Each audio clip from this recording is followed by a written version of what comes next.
แล้ว110,000 บาทขออนุโมทนากับคุณแม่ด็อกเตอร์ชวีวรรณคำพาร่วมบุญในการอายุวัฒนมงคลแล้วก็ไถ่ชีวิตโค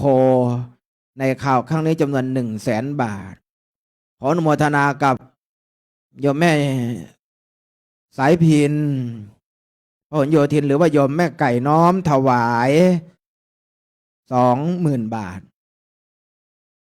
คุณจินตนาตั้งพาณิชย์ดีน้อมถวาย10,000 บาทท่านดร.ศรีนวลคำดีและครอบครัวน้อมถวาย30,000 บาทท่านดร.จตุพรสารสินน้อมถวาย20,000 บาทคุณสุภาพรอุดเชียนร่วมทำบุญอายุวัฒนมงคลพร้อมทั้งไถ่ชีวิตกระบือรวมแล้ว 38,500 บาทคุณเยาวมานวัชระเรืองศรีน้อมถวาย10,000 บาทคุณมนัสนันเทียนผาสุขน้อมถวาย10,000 บาทคุณมยุรีเนารัตโนภาสน้อมถวาย10,000 บาทท่านผู้อำนวยการนิชารัตถิลมได้น้อมถวาย10,000 บาทคุณพัชรีรินวัฒนาจำนวน10,000 บาทคุณสกลศรีมารีนนท์น้อมถวายอีก10,000 บาทท่านดร.ทิพย์นาเรอมาตยกุลน้อมถวายอีก10,000 บาทท่านพันเอกไพโรจน์ศรีโทและพันเอกเสถียรพงษ์ธรรมโชติได้น้อมถวาย 9,000 บาทคุณวัฒนศักดิ์จิราธิวัฒน์น้อมถวาย 8,000 บาทคุณจิราศักดิ์รอดทองอีก 1,000 บาทคุณน้ำทิพย์คล้ายศิลป์ 1,000 บาทคุณสมรระยะหงหิรัน 3,000 บาทแล้วท่านผู้ช่วยศาสตราจารย์พรสวัสดิ์พดุง 2,000 บาทและท่านฐานบดีทุกท่านนะและบัดนี้กราบขอบพระคุณในความเมตตาของพระเดชพระคุณหลวงพ่อเจ้าคณะกรุงเทพมหานครเมตตาเดินทางมา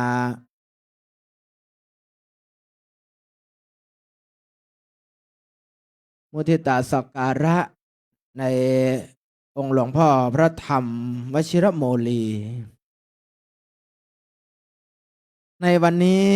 อาหารที่ได้น้อมถวายเป็นภัตตาหารถวายแด่พระสงฆ์หมู่ใหญ่ที่เดินทางมาจากอารามต่างๆได้ถวายให้พระสงฆ์ได้ฉันนะสามัคคีรสเพลอันเป็นที่ชอบจิตเจริญใจ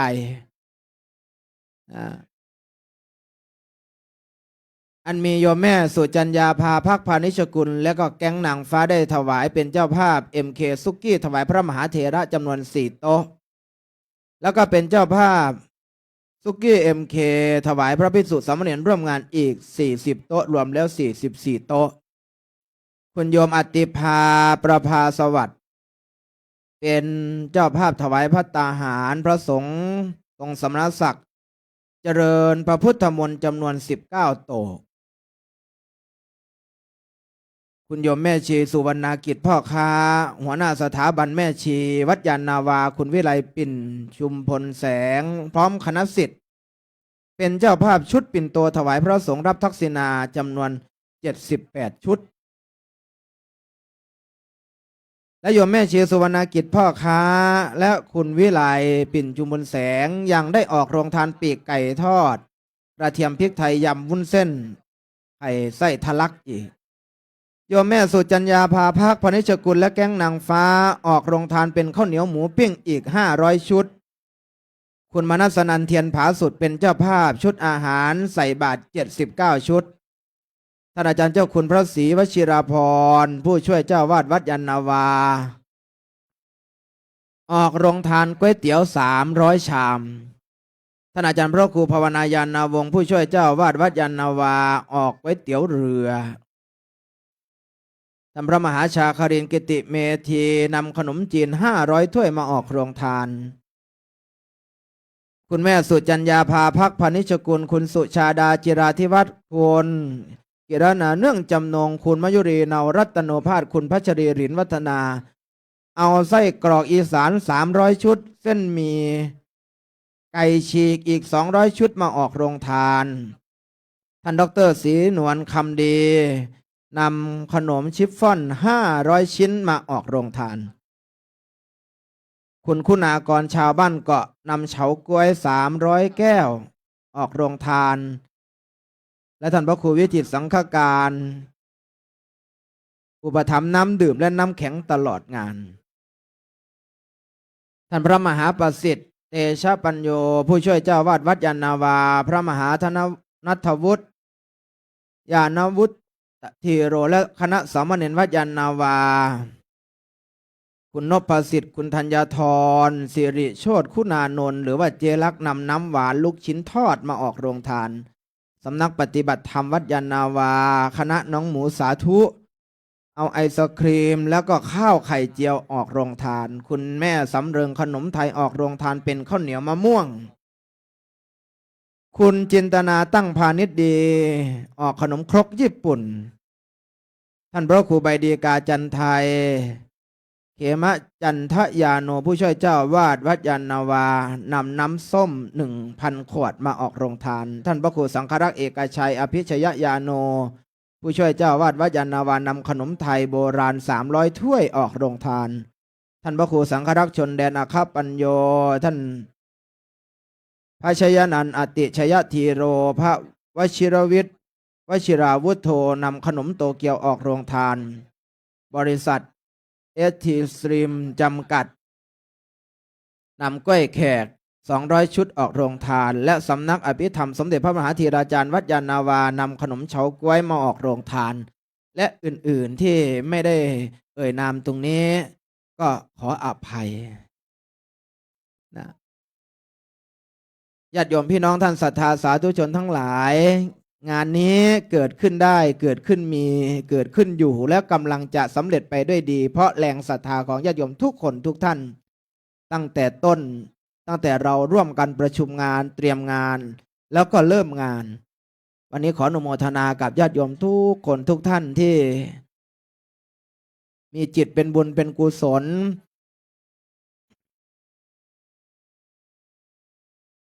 ทำทุกสิ่งทุกอย่างทุกประการนั้นถวายกับหลวงพ่อของพวกเรา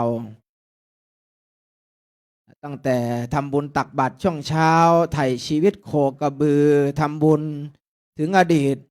บูรพาจารย์และอดีตเจ้าอาวาสผู้มีพระคุณผู้มีบุญคุณของวัดยานนาวาเราและวันนี้ก็เป็นที่ปลื้มปิ่มใจกับบรรดาพวกเราชาววัดยานนาวาว่าองค์พระประมุขสงฆ์ของประเทศไทยเจ้าพระคุณสมเด็จพระอริยวงศาคตยานสมเด็จพระสังฆราชสกลมหาสังฆปรินายกได้โปรดประธานพระบัญชาแต่งตั้งให้พระเดชพระคุณหลวงพ่อพระธรรมวชิรโมลีดำรงตำแหน่งรองเจ้าคณะภาค 4เพราะฉะนั้นเราได้ร่วมอนุโมทนายินดีเป็นอย่างยิ่งเป็นที่ยิ่งญาติโยมหลายคนหลายท่านวันนี้บอกว่าเป็นข่าวดีของวัดยานนาวาวัดยานนาวาของเรานั้นมีพระมหาเถระที่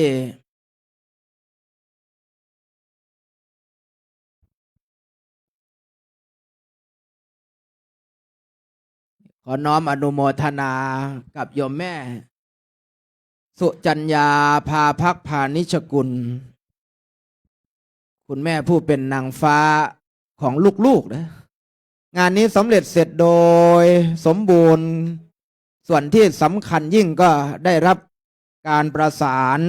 ได้รับการชักชวนเชิญชวนจากคุณแม่อย่างที่อาตมาได้ประชาสัมพันธ์ให้ทราบไปแล้วว่าโดยเฉพาะส่วนตนนั้นคุณแม่ได้น้อมถวาย221,000 บาทอย่างนี้แล้วก็ญาติโยมทุกคนทุกท่านได้ร่วมกัน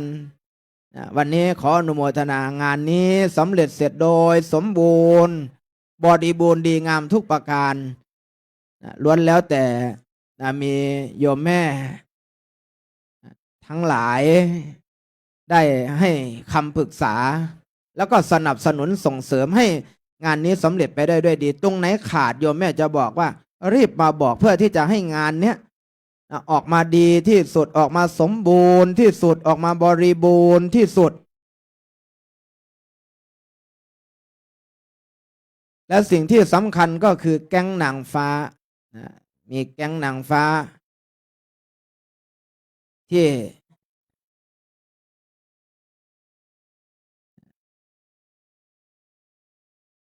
อย่างที่เราเห็นกันอยู่ก็มีนะแม่แดงแม่ไก่แม่แป๋วเนี่ยแม่ยาวท่านผอนะนะแล้วก็น้องกิฟนะเนี่ยแม่บอกว่าเป็นแก๊งนางฟ้าคนสุดท้องน้องสุดท้ายนะนี่อนุโมทนากับญาติโยมทุกคนเลยนะกับญาติโยมทุกคนเลยนะ วันนี้เป็นวันดีเริ่ม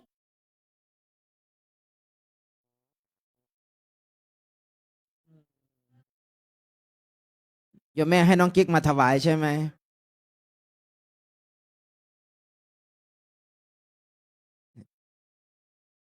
อนุโมทนาขอบคุณกับโยมแม่ที่ให้การอุปถัมภ์ลูกๆนะ สีสี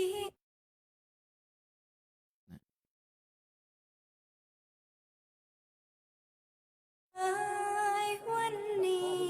เป็นวันดีเลิกยามเยือนจึงได้เชิญบายสีเคลื่อนสู่ค และ วัน บัดนี้ ให้ ลูกๆจากโรงเรียนวัดโพธิ์ทองจะได้รำบายสี และทั่ว เพื่อน้อมถวาย หวนขาจร เป็นการเชิญขวัญของหลวงพ่อของพวกเรา ได้มาสถิตที่บายสีเพื่อที่จะได้สู่ขวัญเป็นมิ่งมงคล ถวายเป็นอายุวัฒนมงคลเป็นพรชัยมงคลให้หลวงพ่อของเรานั้น มีสุขภาพพลานามัยที่แข็งแรงสมบูรณ์ สถิตยิ่งเป็นมิ่งให้ลูกพระลูกเนน แล้วก็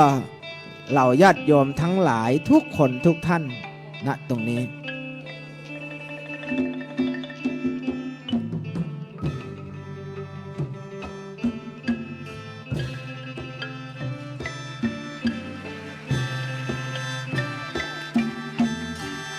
ขอเสียงปรบมือให้ลูกๆนิดหนึ่ง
ท่านใดที่ชื่นชอบแล้วก็ชื่นชม อยากจะให้ลูกๆชื่นใจก็กรุณาเป็นการศึกษา8 ท่านนะโยม8 ท่านดูไปด้วยมือล้วงกระเป๋าไปด้วย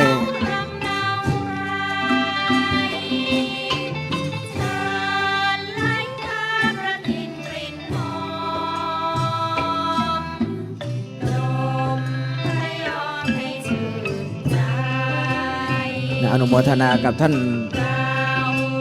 ผู้อำนวยการฝึกซ้อมท่านนิชา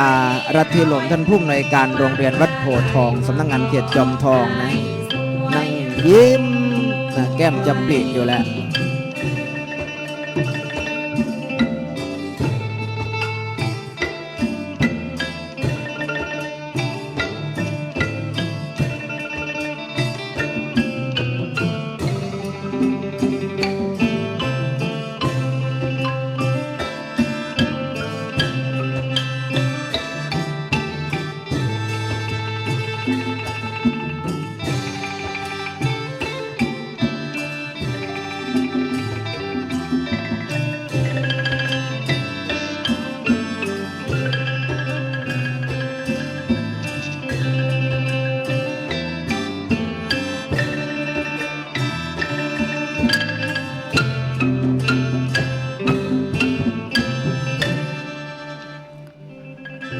สาธุเสียงปรบมือคือกำลังใจแต่ถ้าตบรางวัลคือการศึกษาทุนการศึกษานะนั่งลงลูกกราบลงงามๆ3 ครั้งอัญชลี วันทาอภิวาทเงยขึ้นอัญชลี วันทาอภิวาทเงยขึ้นอัญชลี วันทาอภิวาทเงยขึ้นเสร็จแล้วนั่งกับหลังหันลูกเดี๋ยวแม่เขาจะมอบรางวัลและนั่งลงลูกนั่งลงเราจะรับของจากผู้ใหญ่มีแม่ท่านใดจะมอบรางวัลเป็นทุนการศึกษาเชิญเลยนะเจริญพรเชิญนะคุณแม่สุจัญญาภาภักพานิชโกลคุณแม่สุชาดาจิราธิวัฒน์คุณแม่สายเพียรเนี่ยคุณแม่ยาวรอบ2แล้วนะนี่นะอนุโมทนาสาธุน้องกิ๊กนะอนุโมทนา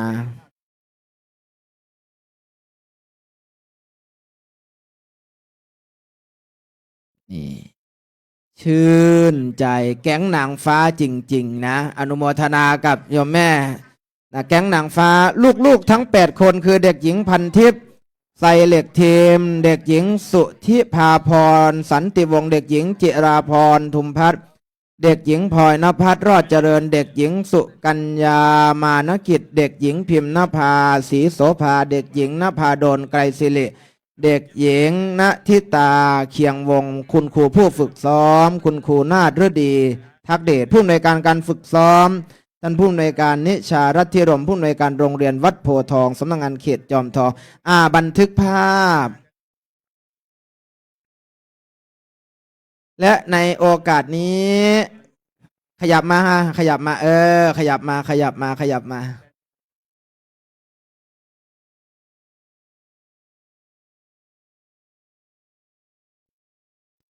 เราโชว์แบงค์แดงลูกโชว์แบงค์แดงด้วยเอาแบงค์แดงขึ้นที่หน้าอกเราบอกว่าวันนี้เราลำได้แบงค์แดงแต่เท่าทุนการศึกษาเป็นแบงค์สีเทาจะยิ้มกว่านี้อีก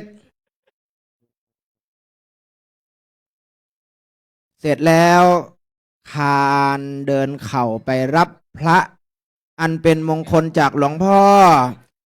แล้วสาธุให้แม่แก๊งนางฟ้าของพวกเราด้วยสาธุผู้อุปถัมภ์อย่างเป็นทางการทุกอย่างเลยโดยการนำของคุณแม่สุจัญญาภาภักพานิชกุลหัวหน้าแก๊งนางฟ้าประธานมูลนิธิวัดยานนาวาคุณแม่สุชาดาจิราธิวัฒน์รองประธานมูลนิธิคุณแม่แดงของพวกเรานะ คุณแม่ด็อกเตอร์ศรีนวลคำดีคุณแม่นะคุณแม่สายพินพหลโยธินคุณแม่เยาวมานวัชระเลืองศรีคุณแม่แป๋วท่านผู้อำนวยการคนสวยของพวกเราแล้วน้องกิ๊กนะอนุโมทนาสาธุแล้วอีกทุกท่านที่นั่งอยู่ตรงนี้นะและในโอกาสนี้เป็นมิ่งมงคลยิ่งแล้วจะได้เจริญพรเชิญท่านอาจารย์ผู้อำนวยการบุญมีเครือพันธ์ได้เป็นบัณฑิตพราหมณ์ในการกล่าวเอิ้นเชิญขวัญองค์หลวงพ่อของพวกเรานั้นให้มาสถิตยังบายสีนะแล้วก็อยู่กับตัวของหลวงพ่อของพวกเราให้เป็นมิ่งมงคลเจริญชนอายุสุขภาพแข็งแรงอย่างที่พวกเราเหล่าศิษยานุศิษย์นี้นะจริงๆฝั่งนู้นท่านอาจารย์พระครูถ้ามีโยมนั่งสักหน่อยได้ก็จะดีให้พระนั่งฝั่งนู้นก็ได้จัน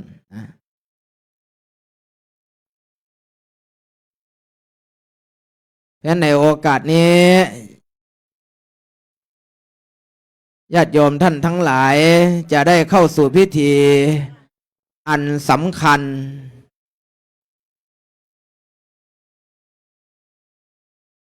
โอกาสนี้เป็นมิ่งมงคลแล้วจะได้ขอกราบอาราธนาพระเดชพระคุณหลวงพ่อได้เมตตาจุดเทียนชัยที่ยอดบายสีเพื่อเป็นมิ่งมงคลเชิญขวัญมาสถิตยังบายสีมาเชยมาชมแล้วก็อภิบาลรักษาให้องค์หลวงพ่อนั้นสถิตเป็นที่มิ่งของพวกเราลูกพระลูกเนนชาววัดยานนาวาญาติโยมพนมมือขึ้นพุทธบูชามหาเตชะวันโตธรรมบูชามหาปัญญวันโตสังฆบูชามหาโพคาวโหติโลกเศรษถังรัตนตยังอภิปูชยามิว่าพร้อมกันอะระหังสัมมาสัมพุทโธภควาพุทธังภควันตังอภิวาเทมิสวาคาโตภควตาธัมโมธัมมังนัมมัสสามิสุปฏิปันโนภควโตสาวกสังโฆสังฆังนะมามิบัดนี้เป็นมหาอุดมมงคลเลิกท่านอาจารย์ผู้อำนวยการบุญมีเครือพันธ์จะได้ประกอบพิธีบายสีสู่ขวัญถวายองค์หลวงพ่อณการบัดนี้ผลิตวันนาเมตตังสเมตตังหาทันตังอวิคิตจิตตาปริตังพรานันตุสักเคกาเมจะรูเปคิริสิขารตเตจันตริเควิมาเนที่เปรเทจะคาเมตรุวนาคาหะเนเคหะวาทุมหิเขตเตมผู้มาจายันตุเทวาชาลทาละ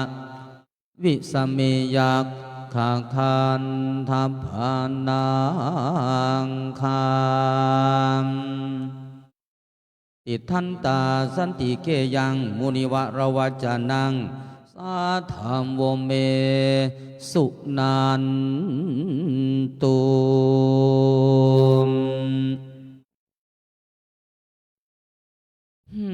นะโมตัสสะภะคะวะโตอะระหะโตสัมมาสัมพุทธัสสะนะโมตัสสะภะคะวะโตอะระหะโตสัมมาสัมพุทธัสสะนะโมตัสสะภะคะวะโต อะระหะโตสัมมาสัมพุทธัสสะนะเสียงสีสุภาสวัสดีอาดิเรกใช่สีสวัสดีจงมีแก่ฝูงขานทั้งหลายทั้งเทพานาโคตเทพพามโบทเทพพยาดาเยียนผมยมบาราชผู้งาจการเจืองได้บงการหลงมาสู่ลงมาโยเป็นชัยมงคลอันวิเศษเมื่อนี่พาเกตเข้าสุราเสียมเป็นวันดีสุดขนาดเอียนถ้าผัดพร้อมตียังทั้งนาวางขาดควมพร้อมกันโยสอนร้อนพระอาทิตย์ย้อนจันทาฤกษ์อังคารเถือกมาใช้พุทธประหัตไปเป็นโยกสุขเสาได้อุตตมมาโชคพร้อมลักษณะอันนี้ตามตำลาว่าได้เลิกเถือกหน่วยซื้อว่าอุตตมาราศีวันนี้เป็นวันดีอันประเสริฐถือว่าเลิศมงคลปุ่นแม่นดีแต่งแล้วพาควันแก้วโยกย่อมามีทั้งเท่าปัญญาเสนาและอำมาตย์ทั้งนักปราชญ์และปุโรหิตทั้งบัณฑิตและชาวเมืองมาพำพร้อมเท่าแก่มานั่งล้อมสาธุการบริวารหลายเหลือลังมาโฮมนางอยู่สอนร้อนตาสาวอนมุนไหลหลากบ่ผัดผากไปไกลมาโฮมใจสมเสื่อนย่อโยกเยินมงคลให้เป็นผลแผ่สร้างทุละอ่างความดีรวมกันมาถวายสังฆราชาบาสีเพื่อให้เป็นมังคลาดีอันวิเศษปาโลภเหตุแห่งอายุเพียมพัฒนามงคล77 วัดสาฝนมงคลวิลาศเจ้าอาวาสวัดยานนาวาบวนนำพาเสริมทรงเป็นยอดปงบารมีพันเดชพระคุณท่านเจ้าคุณพระธรรมวชิระมูลีสีเสริมศาสตร์ทำรงชาติให้โสพลทำลงตนให้มันแกนทำลงแทนให้โสเพียทำลงดีให้เกิดเกียรติงามละเมียดละมุนละไมขันไล่ไปทั่วดาวเขตทั่วเทเวศแดนปองท่อลานีแพ้ไม่ตีมันแกนทั่วผืนแผ่นโลกานำมาฆ่าให้แจ้งซองเดินตามปองภาสัทธาเหืองนานมาแต่กี่ก่อนใสสั่งสอนบารมีแปลบาลีได้8 ประโยคอีกไฟโลกดุษฎีเป็นมิที่ปริญญาเอกบุญญาพิเศษงามของมงคลก็โกศลโสพลเสก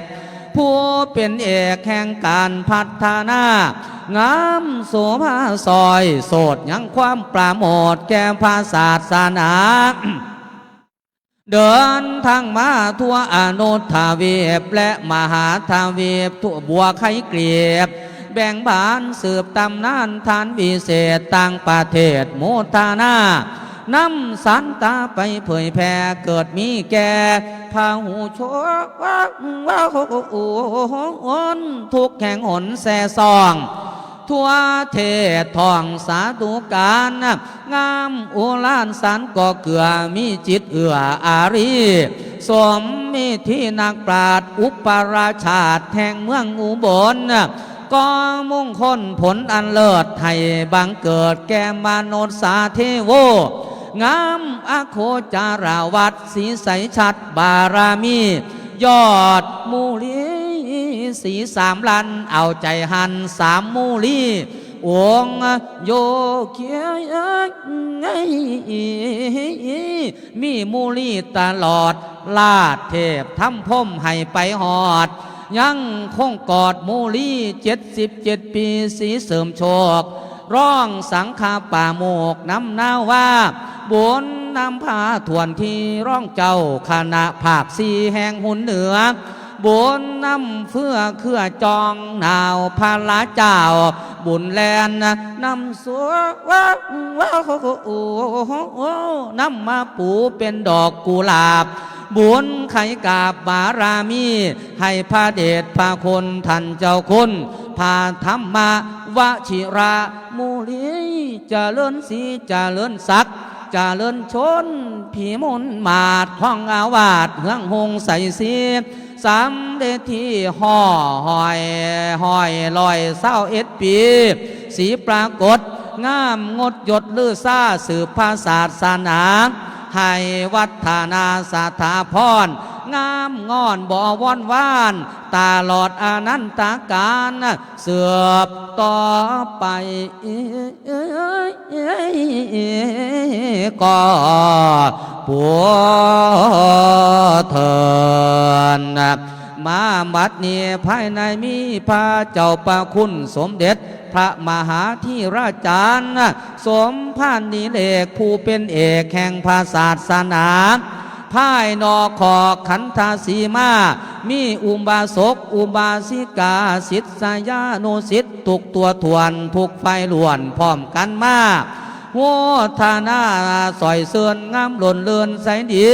มาห่วมพิธีฉลองวัด3 ปีสีสมโพธิ์งามป่าโมดมูลี77 ปีสีสางามากด้วยคาบารามี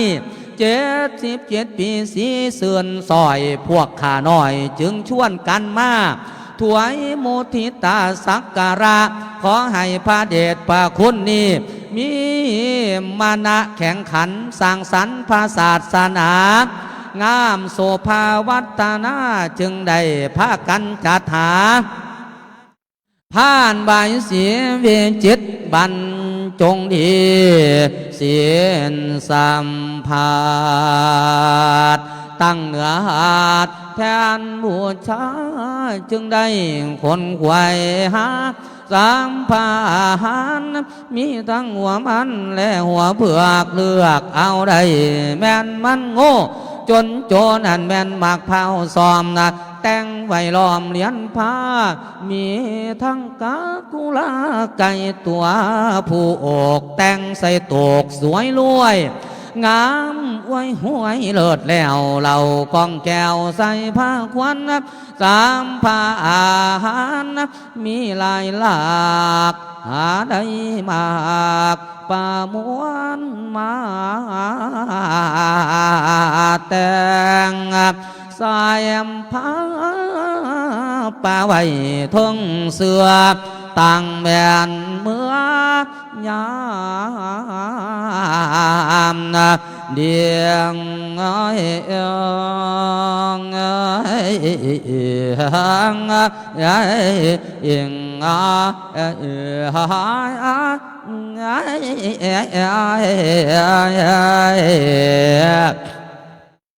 มีเสียงสายเสียงสา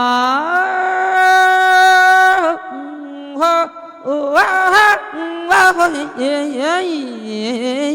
บ่เศร้ามาบัดนี้จึงไปอาราธนาเอาอาจารย์เจ้าพวนฉลาดมานั่งศาสตร์เอิ่นเซินขวนว่าเสียงเสียง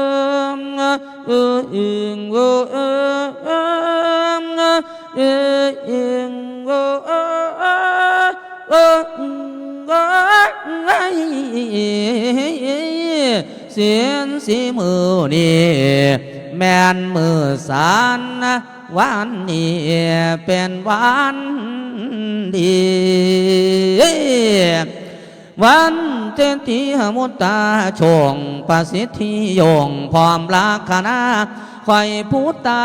ก็จึงได้มาสู่คอยผู้ปูก่อนจึงได้มาหาตามภาษาภาษาคอยนี่เป็นผู้เฒ่าหูสร้างเว้ากล่าวเส้นควันนะว่ามังพาลานยาสาจนเอาควันอ่อนลาทาลากาน้อยอ่อนอ่อนเชิญอยู่โอ้โอ้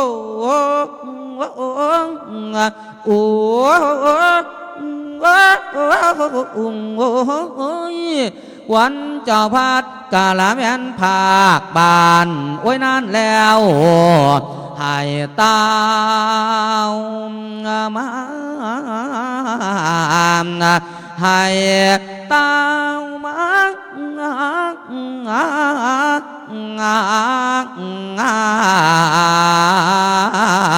เด้อ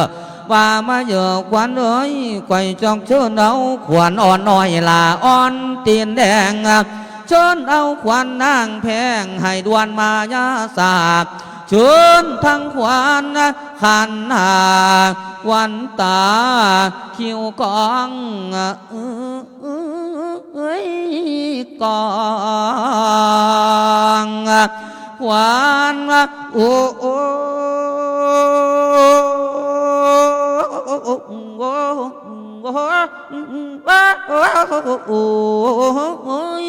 วันเจ้าพัดกาลาแม่นภาคบานโอ้ยนานแล้ว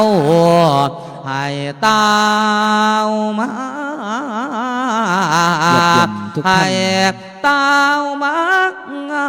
หมุนได้สีขาวๆประดมที่มือแล้วว่าพร้อมกันมาเด้อขวัญเอ้ยว่าบาดว่าอดเตือนหามีแหมสามอยู่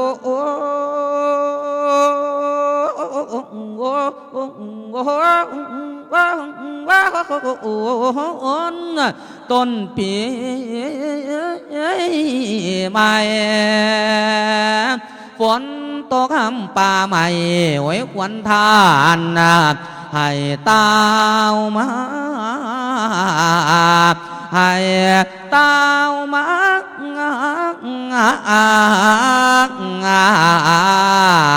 เด้อเด้อว่าสารทวมสางทวมดู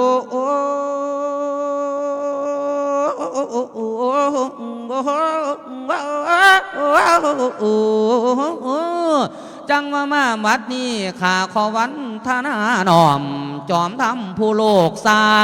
รัตนังหน่วยแก้วกะลือแล้วโนปาคุณ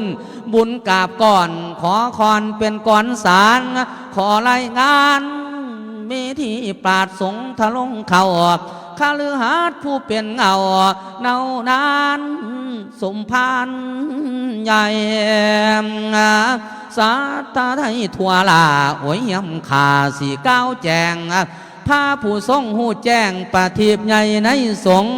คงในสินจารวัดกะชัดงามปานแต้มไผผู้แนมเห็นแล้วแววมานี้ศีลาไม่สิทธิ์อยู่ไกลอยู่ไกลขอไหวเพื่องบาคุณผู้บรรปัดเรื่องบุญบอกเครื่องคุณในใจมาโนไม้ใส่สีดังมณีโชแก้วดำลงต้นงามแผ่วตามแนวพระเจ้า ไตป่าทิพย์ใสซองแจ้งแสงฟ้ากะบ่ปานบริหารสงฆ์ให้งามวิไลตามลงแต่นสามณะก็แน่นแฟนเหนียวแน่นว่าก้อมกันวัดย่านนาวาว่านั้นเจริญหงใสสีเพราะหมู่นี้โอ้ยข้องปกกะยกบังกวมไว้ออกตนได้สมมาควรบุญใหญ่คือได้เข้าอยู่ไกลชัดแก้วกะบ่ปานจาตุตาชาญก้าวหน้าให้ลือซาปรากฏสมานาธรรมก็งามงดแม่นบ่มีแมงแปวยังกะใสปานแก้วแววมานี้ดวงเด่นไผก็เห็นทั่วลาท่อแสงจ่าทั่วแผ่นดิน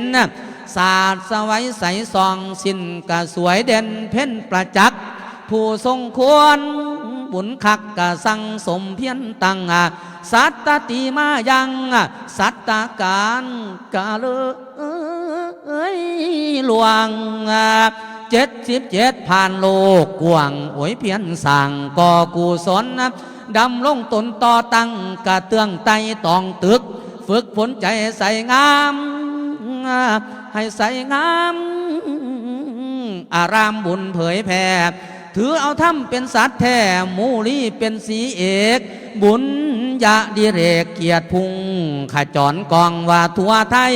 สามณศักดิ์มอบให้โพใหญ่ใบบุญทรงพระคุณบุญหนักให้หมู่ทรงย่อยองมหาเถรมองเห็นแล้วแววมานี่ชิ้นเอกบุญญาพิเศษมอบให้เจริญไหลวัฒนาร้องเจ้าคณะภาคสีพุ่นนางามเด่นเย็นปกครองใส่ห้องสดสีดังมณีโชลวนสีสดใสงามทวนคือพระจันทร์วันเพ็ญซองให้โลกลือสากองหวยย่องว่าแต่ดี77 ปีตั้งที่ลีกุศลส่งสู้สนองผู้แนดูคอยประคองร้องหลับท่านเจ้าคุณผู้บุญล้ำเป็นชั้นทำให้น้ำมมเป็นชั้นพร้อมอุดมขาแน่เด้อวันโลคาพญาหายเกียงว่าภายนี้องค์พระพุทธขอให้มาซอยสีเปิดปองปัญญาผู้แนวดูม้วนโลคาเปิดปองปัญญาคุณพระธรรมนำพังให้ห่างเวียนไพ่ตองคุณพระสงฆ์ให้นำป้องห้อยป่าของวายูซอยน้ำตาม้อยทรงโยยสู่ท่านเจ้าคุณเทพพทรไทยอยู่พุนกะมวนโมเทพาจตุราอินพร้อม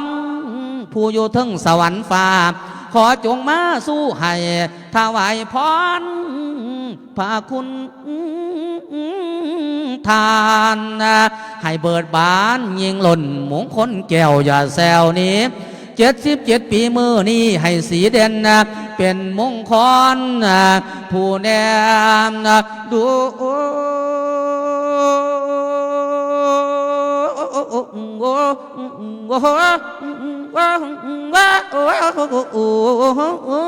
งามวิมลใสสีกะพองบารมีกามีปัญญาใสแจ้งแทงอัตธรรมอยู่ตลอดคอยสอดที่แม่งแดนแก้วแห่งนิพพานข้ามสงสารอันเวิงสุขารมให้มมฟังสมดังพรทิพย์แก้วยอดถวยแล้วแม่นแกนพระคุณให้บุญลำนำทวีสุขีล้นอยู่สะเทียนจำเนียนพันแม่น10,000 ปีสีนวลใดใส่เลิง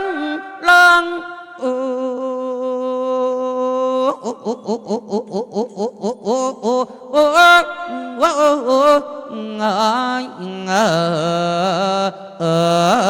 เดิมวามมาเยอะควันนะเอ้ยให้ควันท่านนี่นามาอยู่กุฏิเสาแกนมาอยู่แผ่นทะลงเพียงมาอยู่เตียงเก้าหา ท่านเจ้าคุณพระราชวชิโรดมท่านเจ้าคุณพระศรีวชิราภรณ์พร้อมคณะสงฆ์ได้ผูกแขนผูกขวัญหลวงพ่อนะครับขอกราบรัตนาครับ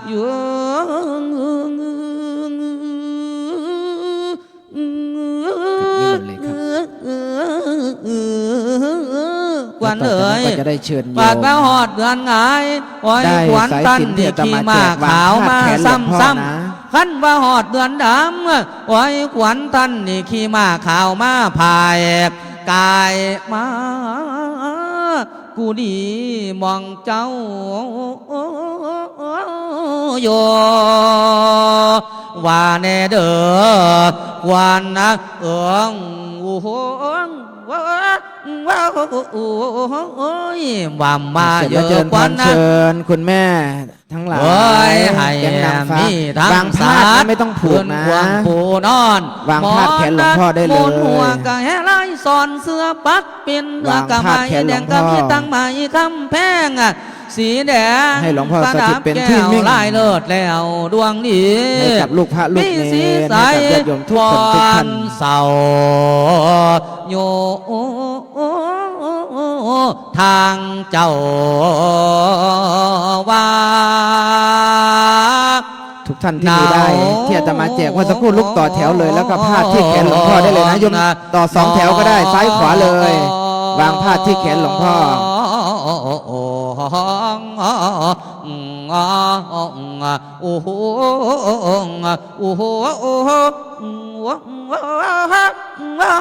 เข้า2 แถวลูก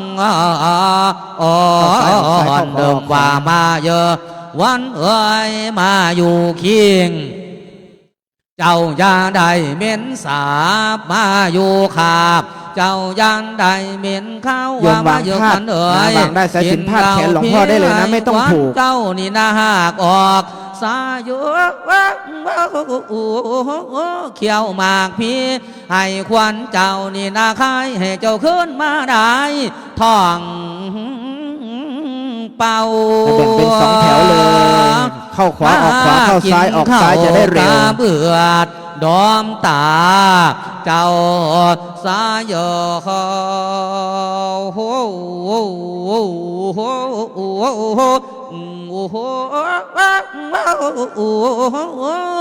เพิ่นนักเจ้าสิงคำยามเจ้าสิงแก้วไม่ค่อนสันก็บ่ได้จับตีเจ้าดอกนาวัน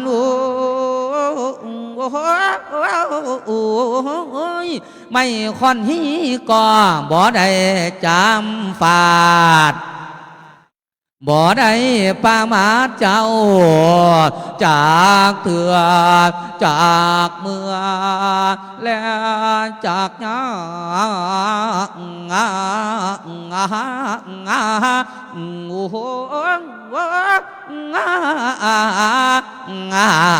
มเดิมวามมาเยอะควันนะเอ้ยควันนะผู้เป็นกากนั่นให้เจ้ามาดูแวนไว้ควันผู้เป็นบาดได้เป็นไดให้เจ้ามานี่มวนเท่ามีทั้งขวัญผู้เท่าเท่านั้นนะให้คอยซักไม่ก่อนเท่าตามหลัง ท่านใดยังไม่ได้สายสิญจน์รับตรงนี้ได้นะ ว่าเนิมวันเดยให้เจ้าส่วนกันมาเหมือนดังพันศาสตร์ให้เจ้ากาดกันมา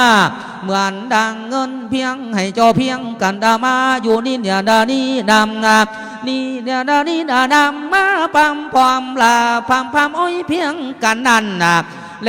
นหา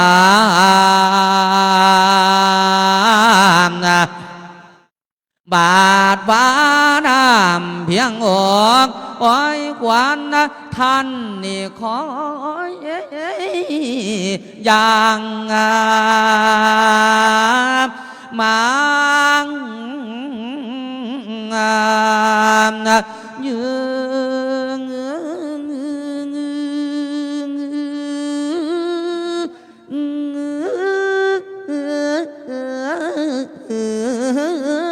บาทว่าน้ำเพียงฟังขอให้ขวัญทันเนียงคอยลอยบาทว่าน้ำท่วมพวกตัวมน้อยให้ขวัญทัน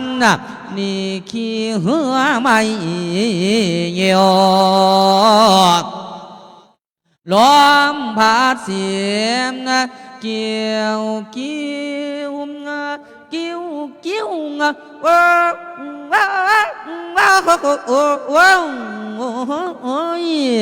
โอ้ยควันทานให้ตาวมาให้ตาวมา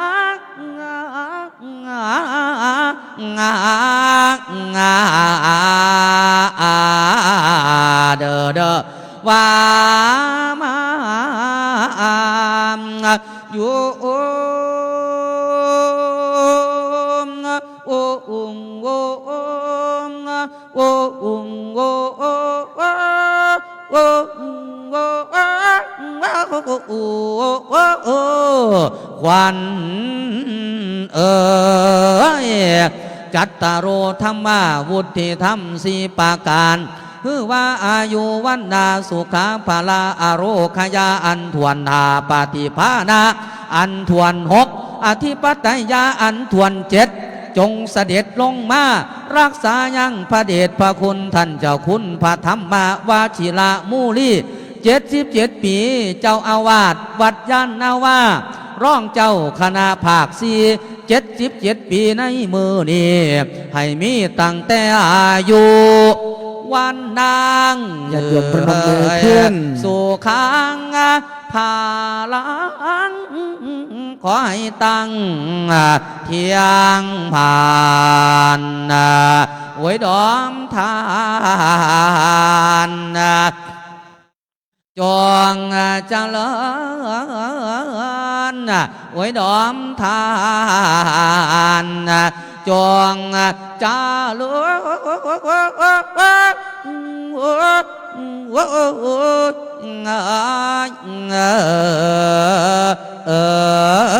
ญเด้อน้ำเอ๋ยน้ำสั่งภัยไหลแล้วคอยลิ้นร้องโอ้ยไหลแล้วคอยลิ้นร้อ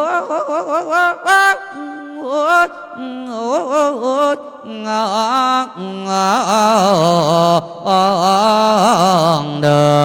น้ำเอ๋ยน้ำสั่งภัยไหลแล้วคอยลิ้นมาไผทรงแล้วให้สนใจพระคุณไทยจงเจริญบุญมาวันเ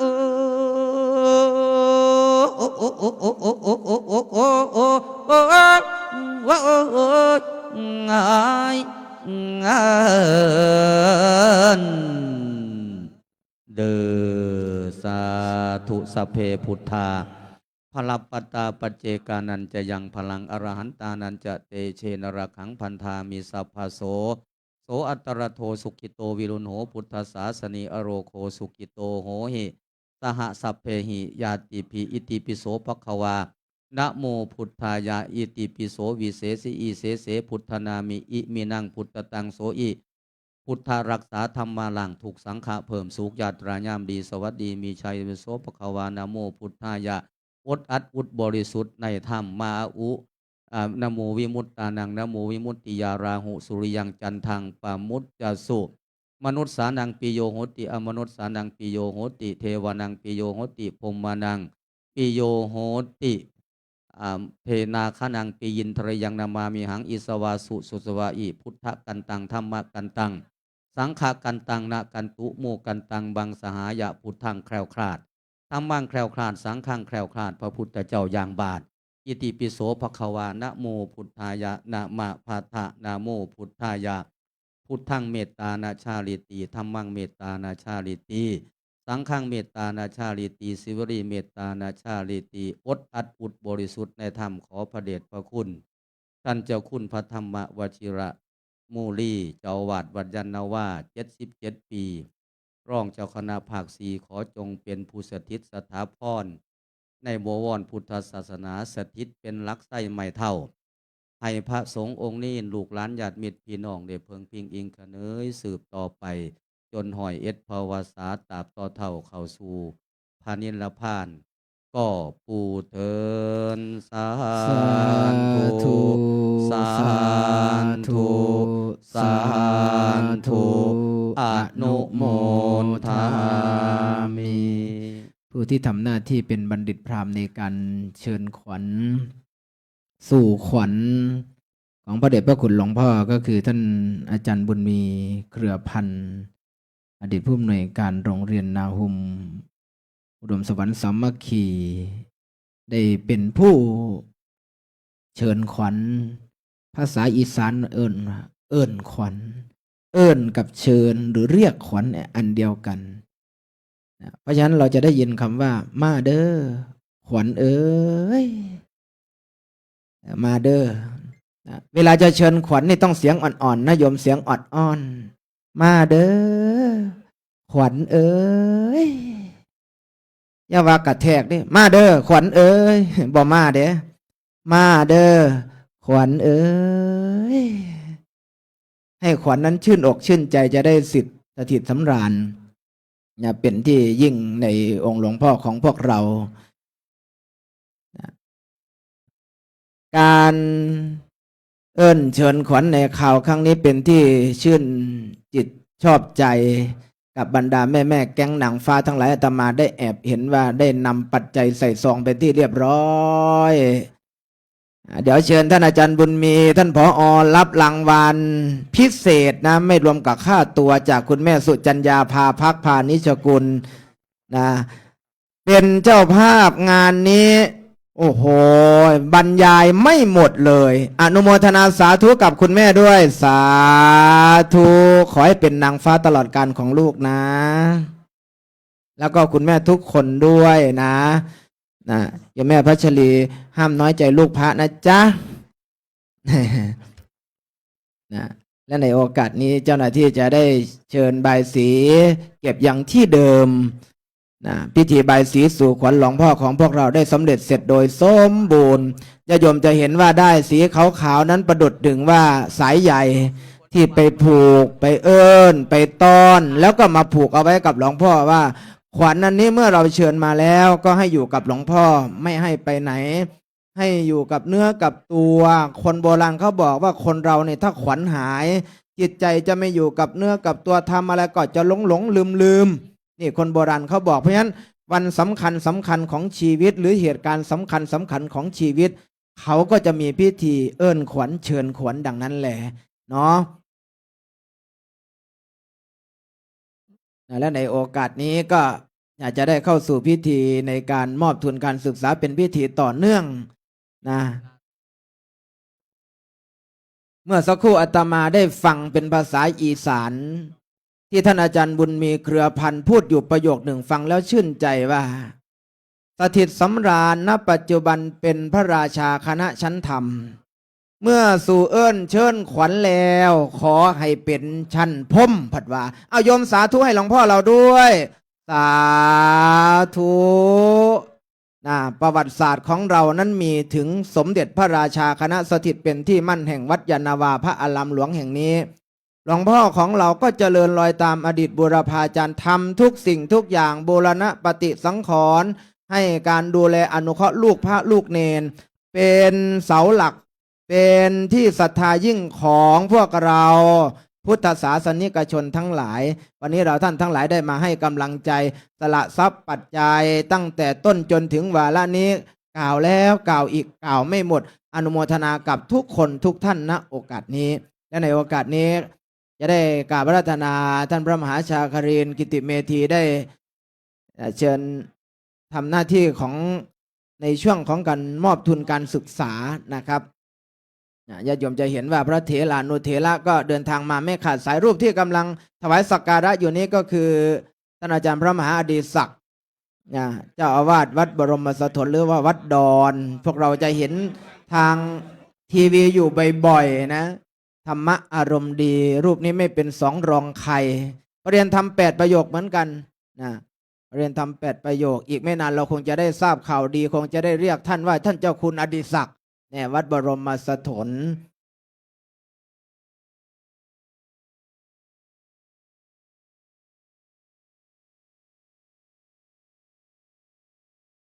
ครับการบัดนี้เพื่อเป็นพิธีต่อเนื่องนะครับกับผมขอประเดียงถวายรายชื่อ พระเถระที่กราบรัตนามาเป็นพระสงฆ์องค์เจริญชัยมงคลคาถาในพิธีมอบทุนการศึกษาแด่พระภิกษุสามเณรและนักเรียนประจำปีพุทธศักราช 2568 ขอกราบรัตนาท่านพระครูท่านเจ้าคุณพระสุธีรัตนบัณฑิต เจ้าอาวาสวัดสุทธิวรารามกราบรัตนาท่านพระครูสถิตบุญญาวัฒน์เจ้าคณะเขตยานนาวา เจ้าอาวาสวัดด่าน ขอกราบรัตนาท่านพระครูขันติวโรภาส เจ้าอาวาสวัดช่องลมขอกราบรัตนาท่านพระครูมงคลวิสุทธิวรคุณ เจ้าอาวาสวัดลุ่มเจริญศรัทธาขอกราบรัตนาท่านพระครูพิสารศาสนธรรม เจ้าอาวาสวัดคลองภูมิขอกราบรัตนาท่านพระมหาอดิศักดิ์อภิปัญโย เจ้าอาวาสวัดบรมสถนขอกราบรัตนาท่านพระมหาอาทิตย์อมโร เจ้าอาวาสวัดทองบนขอกราบรัตนาท่านพระครูวินัยธรไพวันธรรมวโร เจ้าอาวาสวัดดอกไม้ขอกราบรัตนาท่านพระมนลักษณ์แห่งวัดปลกนะครับทั้ง9 รูปนิมนต์ขึ้นยังอาสนพิธีที่ได้จัดถวายเอาไว้รับรองในโอกาสนี้และในโอกาสนี้ จะได้ขอกราบรัตนาท่านพระอาจารย์พระมหาชาคารินกิติเมธีได้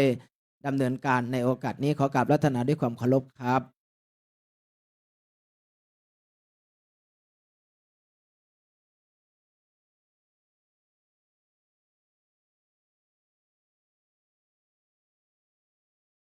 ขอถวายความเคารพในเมตตาพระคุณหลวงพ่อพระธรรมวชิรโมลี รองเจ้าคณะภาค 4 เจ้าอาวาสวัดจันทวาด้วยความเคารพยิ่ง พระเถรานุเถระทุกๆรูป ขอความเบิกบานในธรรมจงมีแด่ทานบดีทุกท่านที่ได้มาร่วมในพิธีการงานของวัดจันทวาในวันนี้ ซึ่งมีคุณสุจัญญาภาภักพานิชกุล คุณสุชาดาจิราธิวัฒน์มหาอุบาสิกาของวัดจันทวาเป็นต้น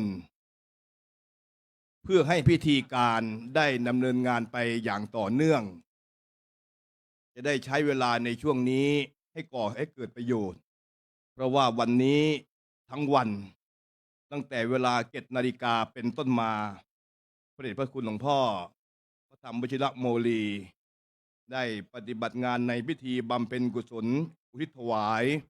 อดีตเจ้าอาวาสและบุพการีวัดจันทวา พิธีทำบุญอายุวัฒนมงคล77 ปี และก็พิธีรับมอบพระบัญชาแต่งตั้งรองเจ้าคณะภาค 4 และสิ้นสุดของ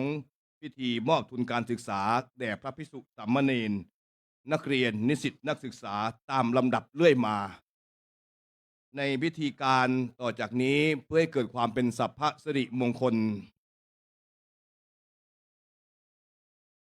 พระเถระที่เมตตาได้รับอาสนามาก็ได้ขึ้นยัง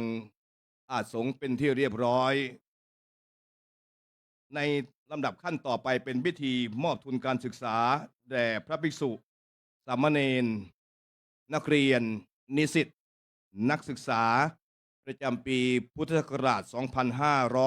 2568 เพื่อส่งเสริมหน่วยงานต่างๆที่ได้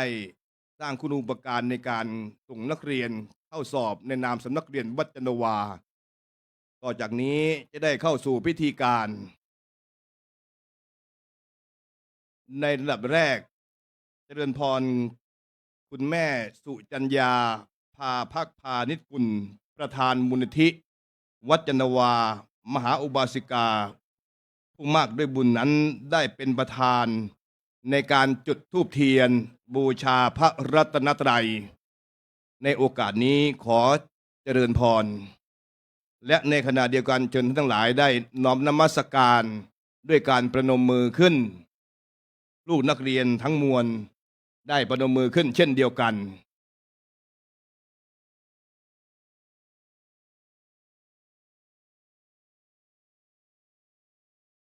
ดังเป็นที่ทราบดีสำหรับมหาอุบาสิกาคุณสุจัญญาภาภักพานิชกุลได้เป็นกำลังหลักสำคัญ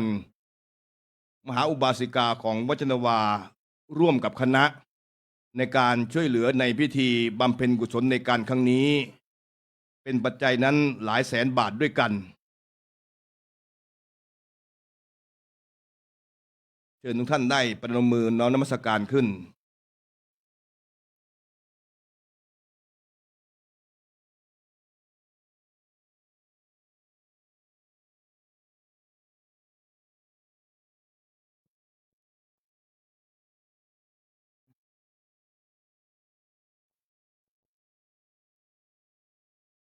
ด้วยวัดจันทวาพระอารามหลวงแห่งนี้ เป็นสำนักเรียนที่เปิดทำการเรียนการสอน นักธรรมบาลี ปริยัติสามัญอภิธรรมปิฎกและก็ศูนย์ศึกษาผู้ชนะมหิตวัดจันทวาของน้องเยาวชน ในบัดนี้ได้ขอเมตตาท่านอาจารย์พระครูอาทรประสิทธิโสพล ประธานฝ่ายการศึกษาวัดจันทวา อาจารย์ใหญ่สำนักเรียนวัดจันทวา ได้เข้าถวายสักการะแด่พระเดชพระคุณ พระธรรมวชิระโมลี รองเจ้าคณะภาค 4 เจ้าอาวาสวัดจันทวา ในโอกาสนี้ขอเมตตาได้เข้าถวายด้วยความเคารพครับ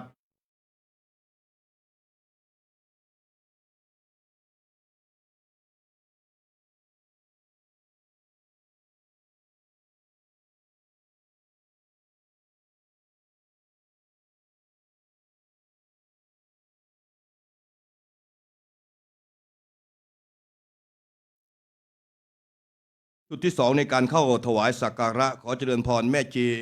สุวรรณากิจพ่อค้าได้เข้าถวายเครื่องสักการะแด่พระเดชพระคุณหลวงพ่อในโอกาสนี้ขอเจริญพร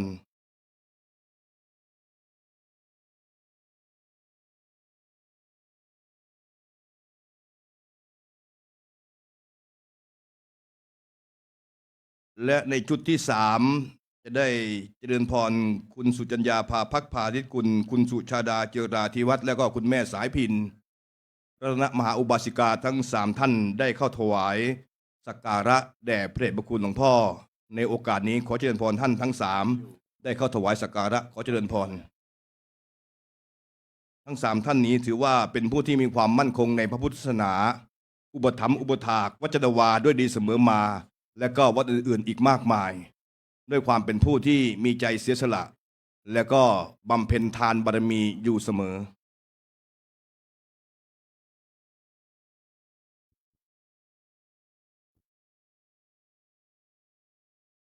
และในโอกาสนี้ขอเมตตาท่านอาจารย์พระครูอาทรประสิทธิโสพลประธานฝ่ายการศึกษาวัดจันทวา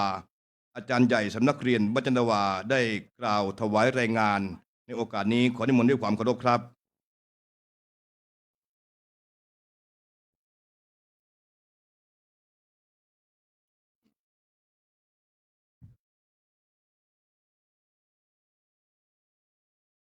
กราบเรียนพระเดชพระคุณพระธรรมวชิระโมรี รองเจ้าคณะภาค 4 เจ้าอาวาสและเจ้าสำนักเรียนวัดยานาวาที่เคารพยิ่งเกล้าพระครูอาทรประสิทธิโสพลอาจารย์ใหญ่สำนักเรียนวัดยานาวาขอกราบขอบพระคุณพระเดชพระคุณเป็นอย่างยิ่งที่ได้เมตตามาเป็นประธานพิธีมอบทุนการศึกษาแก่พระภิกษุสามเณรนักเรียนนักศึกษาพร้อมทั้งมอบทุนและโล่เกียรติคุณแก่สถานศึกษาบุคลากรผู้ทำคุณประโยชน์ในการสอบทำสนามหลวงประจำปี 2568 ในวันนี้ขอถวายรายงานขอสังเขปดังนี้ด้วยพระเดชพระคุณเจ้าสำนักเรียนวัดยานาวาประธานพิธีได้มีปณิธานแน่วแน่ในการสนับสนุนทุนการศึกษาเพื่อให้เกิดความวิทยาอุตสาหะในการศึกษาเล่าเรียนทั้งทางคดีโลกและคดีธรรมให้ยิ่งขึ้นและเพื่อจะได้เป็นกำลังอันสำคัญของประเทศชาติและการพระศาสนาสืบไปสำนักเรียนวัดยานาวาจึงได้กำหนดจัดให้มีพิธีมอบทุนการศึกษาแก่พระภิกษุสามเณรนักเรียนนิสิตนักศึกษาประจำปี 2568 พร้อมทั้งมอบทุนและโล่เกียรติคุณแก่สถานศึกษาบุคลากรผู้ทำคุณประโยชน์ในการสอบธรรมศึกษาสนามหลวงประจำปีการศึกษา 2567 โดยในปีการศึกษา 2567 ที่ผ่านมานั้น มีนักเรียนผู้สอบได้ในสำนักเรียนวัดยานนาวา แยกประเภทได้ดังนี้ 1. แผนกธรรม นักธรรมชั้นตรีถึงนักธรรมชั้นเอกสอบได้ 71 รูป 2. แผนกธรรมศึกษา ธรรมศึกษาชั้นตรีถึงธรรมศึกษาชั้นเอกสอบได้ 1,959 คน 3. แผนกบาลี ชั้นประโยค 1-2 สอบได้ 1 รูป 4. แผนกบาลี ชั้นประโยคปท3สอบได้ 1 รูป นอกจากนี้ยังมีการมอบทุนการศึกษาให้แก่พระภิกษุสามเณร นักเรียน นิสิต และนักศึกษา ระดับประถมศึกษา มัธยมศึกษา และระดับอุดมศึกษา ซึ่งมีรายละเอียดดังนี้ 1. ทุนการศึกษาแผนกบาลี 2 ทุน 1. ทุนแผนกบาลี ชั้นประโยค 1-2 นอกสังกัดวัดยานนาวา 1 ทุน ทุนละ 3,000 บาท รวม 3,000 บาท 2. ทุนแผนกบาลี ชั้นประโยคปท3สังกัดวัดยานนาวา 1 ทุน ทุนละ 30,000 บาท รวม 30,000 บาท 2. ทุนการศึกษาแผนกธรรม 86 ทุน 1. ทุนแผนกนักธรรม ชั้นตรี สังกัดวัดยานนาวา 21 ทุน ทุนละ 1,500 บาท รวม 31,500 บาท 2. ทุนแผนกนักธรรมชั้นตรี นอกสังกัดวัดยานนาวา 11 ทุน ทุนละ 1,000 บาท รวม 11,000 บาท 3. ทุนแผนกนักธรรมชั้นโท สังกัดวัดยานนาวา 23 ทุน ทุนละ 2,000 บาท รวม 46,000 บาท 4. ทุนแผนกนักธรรมชั้นโท นอกสังกัดวัดยานนาวา 7 ทุน ทุนละ 1,500 บาท รวม 15,000 บาท 5. ทุนแผนกนักธรรมชั้นเอกสังกัดวัดยานนาวา 7 ทุน ทุนละ 2,500 บาท รวม 17,500 บาท 6. ทุนแผนกนักธรรมชั้นเอก นอกสังกัดวัดยานนาวา 2 ทุน ทุนละ 2,000 บาท รวม 4,000 บาท 7. ทุนอุปถัมภ์สถานศึกษาที่เป็นสนามสอบธรรมศึกษา สังกัดสำนักเรียนวัดยานนาวาจำนวน 15 ทุน ทุนละ 10,000 บาท รวม 150,000 บาท 3. ทุนการศึกษาสงเคราะห์ 121 ทุน 1. ทุนการศึกษาสงเคราะห์ระดับประถมศึกษา 67 ทุน ทุนละ 1,000 บาท รวม 67,000 บาท 2. ทุนการศึกษาสงเคราะห์ระดับมัธยมศึกษา 31 ทุน ทุนละ 1,500 บาท รวม 46,500 บาท 3. ทุนการศึกษาสงเคราะห์ระดับอุดมศึกษา 2 ทุน ทุนละ 2,000 บาท รวม 4,000 บาท 3. ทุนการ4. ทุนการศึกษาบุตรธิดาเจ้าหน้าที่วัดยานนาวา 21 ทุน ตามระดับชั้นเรียน รวม 29,000 บาท รวมทุนการศึกษาทั้งหมดจำนวน 209 ทุน เป็นจำนวนเงินทั้งสิ้น 450,000 บาท บัดนี้ได้เวลาอันเป็นอุดมมงคลแล้วเกล้าขอกราบอาราธนาพระเดชพระคุณประธานพิธีฝ่ายบรรพชิตได้เมตตามอบทุนการศึกษาและมอบโล่ประกาศเกียรติคุณพร้อมทั้งให้โอวาทแก่พระภิกษุสามเณรคณะครูอาจารย์ผู้แทนสถานศึกษานักเรียนนิสิตนักศึกษาผู้เข้ารับทุนเพื่อความเป็นสิริมงคลสืบไปกราบเรียนด้วยความเคารพยิ่งเกล้าพระครูอาทรประสิทธิโสพลอาจารย์ใหญ่สำนักเรียนวัดยานนาวา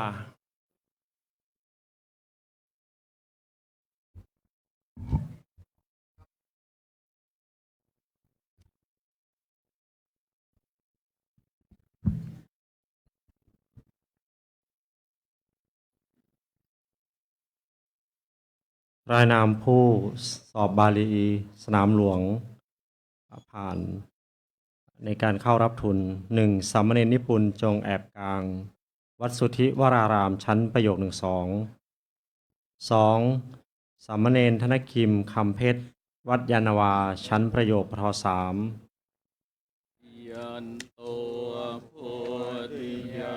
รายนามผู้เข้ารับทุนนักธรรมชั้นตรี 1. พระณัฐวัฒน์กิติวัฒโน 2. พระพงศักดิ์ทิตวัฒโน สามเณรอนุสารดาวเรืองรำ สามเณรคณิศรชัยเทพ สามเณรพนิษนันกุสาราม สามเณรวรายุทธศรีปัญญา สามเณรณภัสสรพมรพล สามเณรอธิการเพียงจันทร์ สามเณรพุทธิกรสุขประเสริฐ สามเณรเกียรติกุลลำพันดุง สามเณรสิทธินันท์จันทวงศ์ สามเณรศิรวิทย์วรรณจำปี สามเณรวีรวัฒน์จำรักษา สามเณรเอราก้อนบาระวิรี สามเณรเรวัตแซ่โซ สามเณรวีรพัฒน์ศรีหมอก สามเณรโนนเตทุ่ง พระชัยยุทธิตเมธี สามเณรสุรสิทธิ์ปัญจศิรโรธพระธนาวัฒน์ฐานวัฒโน สามเณรอมรินทร์ศรีชมพู สามเณรจตุรพัฒน์ใจศรี สามเณรยอดข้าว สามเณรพรเทพบุญเฮา สามเณรอัศวินหวาหลิงตะ สามเณรลัทธรชัยลาบเสถียร สามเณรกรระวีนาการ พระสุเมธญาณเมธี รายนามผู้สอบผ่านนักธรรมชั้นโท พระวิสะภากุโล พระธนลักษณ์กตปุญโญ พระทิติพงษ์ชยปัญโย พระพงศธรกิติยาโน พระธีรวัตรสุทธจิตโต พระโสพลสุนทโร พระทวีชัยโอหิตพาโร สามเณรธนทรใจดี สามเณรธนพัฒน์ปักไขหัง สามเณรปัญญาสุรีพร สามเณรธนวัฒน์คงกระพัน สามเณรธนกิจชินสิทธิ์ สามเณรคุณานนท์พัชระรุ่งโรจน์ สามเณรพระสิทธิ์รักไทย สามเณรนิสรเชียงทา สามเณรกัสสปะสืบศรี สามเณรธีรเมธบุญเรือง สามเณรพีรวิทย์คำบรพิทักษ์ สามเณรสุรเชษฐ์ลาดมุนี สามเณรสุพนัสสว่างวงศ์ สามเณรพงศธรกลิ่นศรีสุข สามเณรธนัญชัยบุตรปัญญา พระชัยชนะคุณกโร พระนรงค์ฤทธิตธรรมโม พระกุลลัทวัฒน์วชิระจันโท สามเณรสุริยะบัวคำ สามเณรภัสกรมีไกรราช พระอิทธิเดชสุทธิยานกวี พระทิติวัฒน์ฐานสัมปันโน รายนามผู้สอบผ่านนักธรรมชั้นเอก สามเณรธนลักษณ์เทวฤทธิ์ สามเณรธนวัฒน์ลิมพานิช สามเณรสังทองเกราะเกิด สามเณรก่อเกียรติอุ่นไมตรี สามเณรพิทักษ์ชนอุปชฌาย์ สามเณรจักรภพกีบกลาง สามเณรศักนรินทร์แก้วละมุน พระเรืองสิทธิตสิทโธ พระชาญธานีโสภณสีโล รายนามนักเรียนนักศึกษาผู้เข้ารับมอบทุนการศึกษาสงเคราะห์ โรงเรียนวัดสุทธิวราราม เด็กชายจักรินทร์โถสุวรรณ เด็กชายจิราพัฒน์บุญโสม เด็กชายจารุพัฒน์ตองสุพรรณ เด็กชายจินตวัฒน์แซ่เจีย นายอนุสรณ์แพรพิพัฒน์ นายชัยชนะศรียางนอก นายสิริโชติกอบพนิจกิจ นายกิตติภูมิบุญชู นายภูทะเนศวงศ์พิสุทธิรัตน์ นายธนัชชัยกูลเกียรติ โรงเรียนสตรีศรีสุริโยไทย นางสาวนิติดา นางสาวนิตินัดดาศรีน้อย นางสาวกิ่งแก้วเกษมสร้อย นางสาวสวงสิริสุขสำราญ นางสาวกัญญนัทชัยคง นางสาวจิราพรพงษ์พรหม นางสาวสิรินดาฤดีนิรมาน นางสาวอนุธิดาลาโพ นางสาวอรุณีแท้ตั้ง นางสาววันวิสาอนันตพัฒน์ นางสาวสุภาพรศิลา โรงเรียนเตรียมอุดมศึกษาพัฒนาการยานเวศ เด็กชายนพพลคุ้มวงศ์ เด็กชายกันติศักดิ์แจ่มแจ้ง เด็กหญิงเบญจวรรณภูมิรินทร์เด็กชายชนกชน ชัยเนตร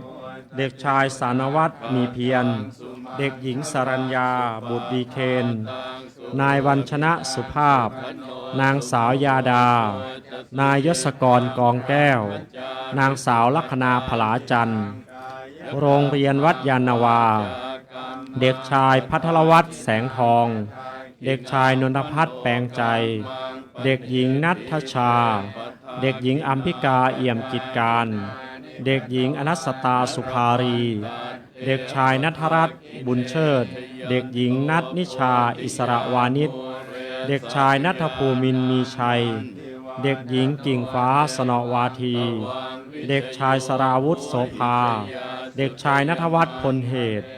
เด็กหญิงอลิชาชะลอ เด็กชายธนพัฒน์ยินดีร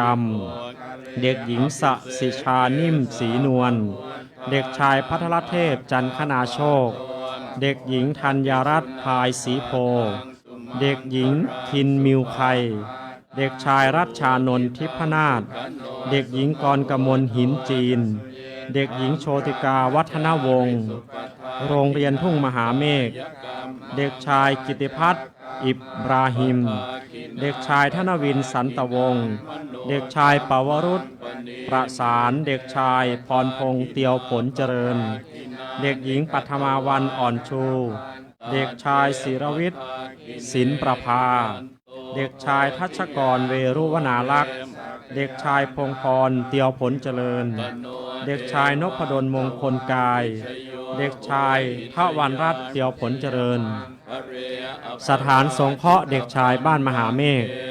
นายสราวีวงตั้งตน นายโสพลภูลพันธ์ เด็กชายจิรันทนินสังใจสม เด็กชายตินภพยุทธไผ่ เด็กชายเจริญกรุงพุ่มสะอาด เด็กชายชนันทรศรีทาวงศ์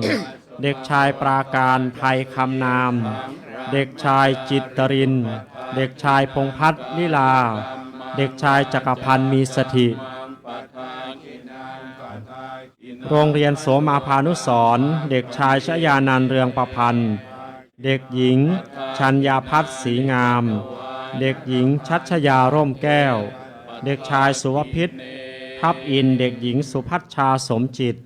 เด็กชายกันตพัฒน์แก้วสะคูเด็กชายทันปาพัฒน์น้ำค้าง เด็กหญิงอมรวรรณสิงห์ เด็กชายธามันโลสวัสดิกุล เด็กหญิงสุรัมพาสุวรรณเทศ รายนามสถานศึกษา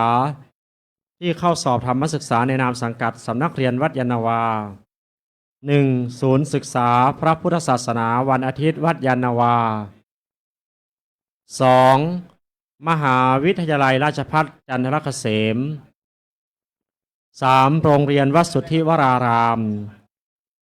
4. โรงเรียนเจ้าพระยาวิทยาคม 5. โรงเรียนโสมาพานุสรณ์ 6. โรงเรียนบ้านบางกะปิ 7. โรงเรียนทุ่งมหาเมฆ 8. โรงเรียนวัดช่องนนทรี 9. โรงเรียนปฐมนนทรี 10. โรงเรียนวัดยานนาวา 11. โรงเรียนวัดดอกไม้ 12. โรงเรียนสิริเพน 13. โรงเรียนวัดดอน 14. โรงเรียนวัดปริวาสและ 15. โรงเรียนวัดคลองใหม่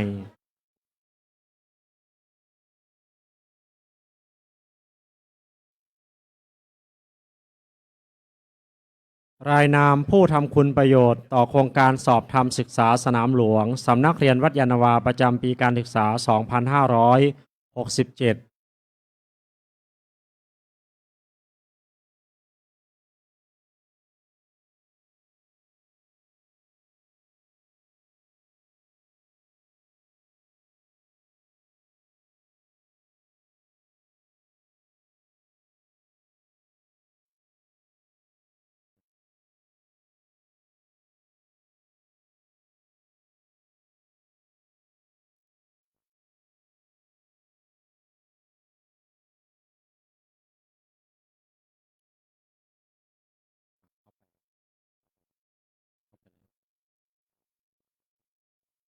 พระมหากิจกิติยาโนวัดยานนาวา พระมหาอดิศรสิริจันทยาโนวัดยานนาวา นางสาวดวงกมลดงแดง โรงเรียนเจ้าพระยาวิทยาคม นายเรวัตนกสว่าง โรงเรียนวัดสุทธิวราราม นางสาววสวัตตีสุขกฤตโรงเรียนวัดสุทธิวราราม นางสาวกุสุมาบุญปัญญา โรงเรียนวัดยานนาวา นางสาวเกศสุริยงแปลงกลาง โรงเรียนทุ่งมหาเมฆ นางสาวธิดารัตน์จันทเกตโรงเรียนทุ่งมหาเมฆ นางสาวมนพัฒน์โพหอมสิริ โรงเรียนบ้านบางกะปิ นางสาวปุญญนุชจันลอย โรงเรียนบ้านบางกะปิ นางสาวพัชรินนาขนานรำ โรงเรียนบ้านบางกะปิ นายอนันตศักดิ์แฟนไทยสงฆ์โรงเรียนวัดดอกไม้ นายกุศลชุมมุง โรงเรียนวัดยานนาวา นายวิทยวัฒน์ไพบูลย์โรงเรียนวัดยานนาวา นางสาวฤทัยรัตน์กล่อมสุข โรงเรียนวัดช่องนนทรีย์ นางสาวสนธยาคันธาวัฒน์โรงเรียนปฐมนนทรีย์ นายไกรวิทย์พินิจกุล โรงเรียนสิริเพน นางสาวมยุรานามบุตร โรงเรียนวัดปริวาส นางสาวสรารักษ์เทพนา โรงเรียนวัดคลองใหม่ และนายบัณฑิตวัฒนากรนิยม โรงเรียนวัดดอน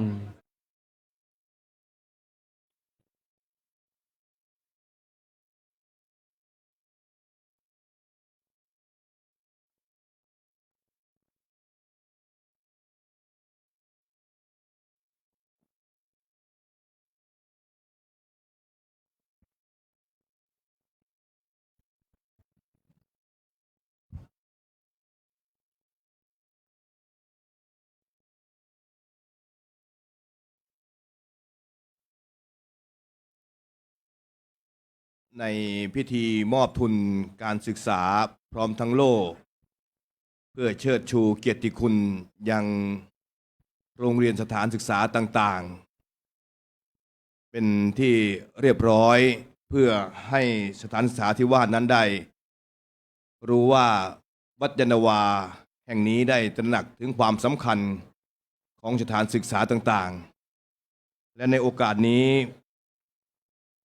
เจริญพรแม่ชีสุวรรณากิจพ่อค้าได้เป็นผู้แทนทานบดีทั้งหลายได้เข้าถวายกับปิยพันธ์แด่พระเดชพระคุณหลวงพ่อในโอกาสนี้ขอเจริญพรเพื่อใช้เวลาให้ดำเนินไปอย่างต่อเนื่องให้เกิดประโยชน์สูงสุดนะเพราะฉะนั้นแล้วก็จะได้ใช้เวลาในช่วงนี้ดำเนินการอย่างต่อเนื่อง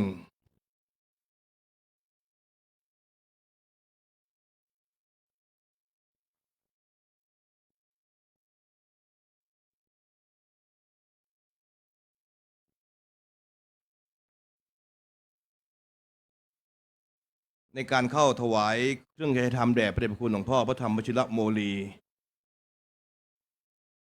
จะได้ให้ผู้แทนทานบดีคือแม่ชีสุวรรณากิจพ่อค้านั้นได้เข้าถวาย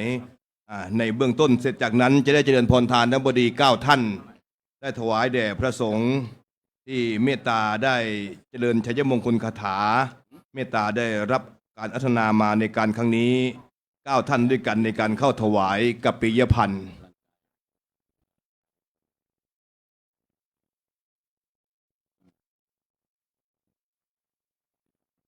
เจริญพรแม่ชีสุวรรณากิจพ่อค้าได้เป็นผู้แทนทานบดีในการเข้าถวายในการครั้งนี้ขอเจริญพร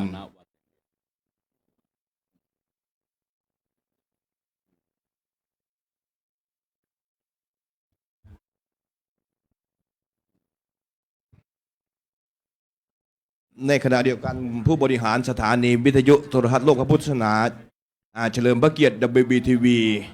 ก็จะขอเมตตาพระเดชพระคุณหลวงพ่อในการเข้าถวายสักการะในการครั้งนี้ด้วยและในขณะเดียวกันขอเจริญพรทานบดีทั้งหลาย9ท่านด้วยกันในการเข้าถวายกัปปิยพันธ์แด่พระสงฆ์บนอาจสงฆ์ทั้ง9ท่านโดยมีท่านผู้อำนวยการโรงเรียนวัจนาวาท่านรองผู้อำนวยการโรงเรียนวัจนาวาพร้อมกับทานบดีอีก7ท่าน ได้เข้าถวายกับปิยพันธ์แด่พระสงฆ์บนอาสงฆ์ในโอกาสนี้ขอเจริญพร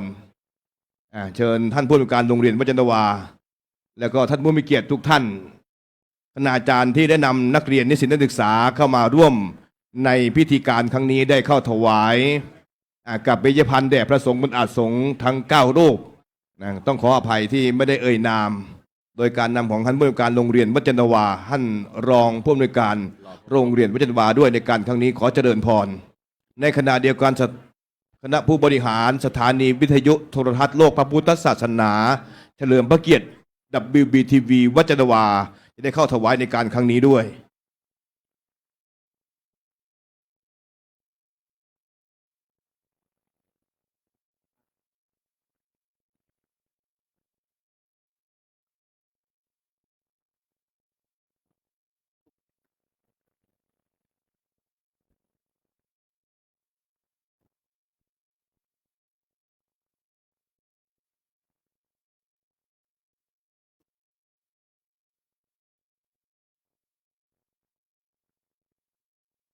ท่านสก.อนุภาสทานทอง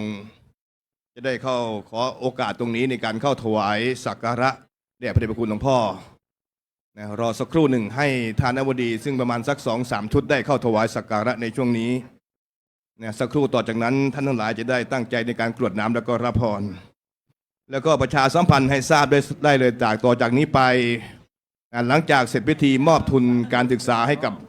นักเรียนนิสิตนักศึกษาเป็นที่เรียบร้อยนั้นจะขอใช้เวลาในการพักสัก15 นาทีแล้วก็จะมอบเครื่องอุปโภคบริโภคให้กับชุมชนแล้วก็นักเรียนนักศึกษาในการครั้งนี้ปิดท้ายในรายการ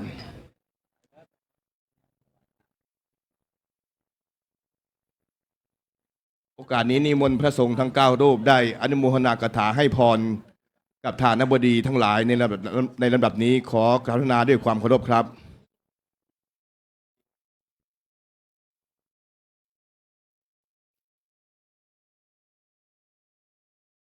ยะอาวาริวหาปุราปริปุเรนติสาครังเอวะเมวะอิโตทินังเปตานังอุปกปปติอิทิตังปฏิตังตุมหังคิปเมวะสมิจจตุสเพปุเรนตุสังกปายจันโดปนรโสยธามณิโชติรโสยะทาหังฉันตุสัพพะโรโควินาศเตภวัตวันตรายโยสุขีทิงยุโกภวสัพพิติโยวิวัชชันตุสัพโควินาศตุมาเตภวัตวันสุขีที